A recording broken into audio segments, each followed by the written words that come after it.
কোটা সংস্কার আন্দোলনকে ঘিরে চরম মানবাধিকার লঙ্ঘনের তথ্য অনুসন্ধানের প্রক্রিয়ায় যুক্ত হচ্ছে জাতিসংঘ। ঢাকায় অবস্থান করা সংস্থাটির ৩ সদস্যের প্রতিনিধি দল আজ বৈঠক করেন পররাষ্ট্র সচিবের সাথে।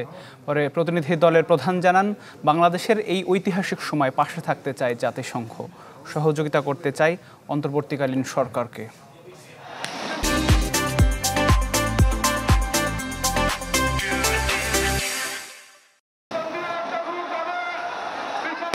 রক্তনদী পেরিয়ে ছাত্র জনতার অভ্যুত্থানে পতন হয় শেখ হাসিনা সরকারের। জাতিসংঘ বলছে এতে অন্তত ৬৫০ জন নিহত হয়েছেন।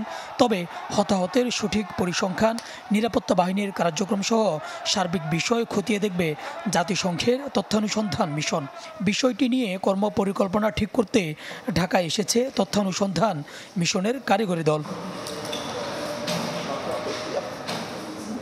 বৃহস্পতিবার সকালে পররাষ্ট্র মন্ত্রণালয়ে রোরি মুঙ্গভেনের নেতৃত্বে ৩ সদস্যের প্রতিনিধি দলটি বৈঠকে বসেন পররাষ্ট্র সচিবের সাথে।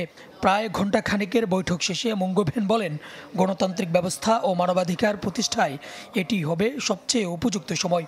Exploratory discussions with the government about ways in which our office can support the interim government, people of Bangladesh at this historic time. তথ্যানুসন্ধান মিশনের তদন্তের ধারা কাঠামো কি হবে সেটি ঠিক করতে কারিগরি দলটির 7 দিনের এই সফর, যাতে অংশজনের সাথে আলাপ করবেন তারা। Our visit this week is not an investigation. It's not an investigation. It's really an exploratory visit to discuss with the interim government, with the advisors, with some of the ministries, with the civil society, with a broad section of Bangladesh society.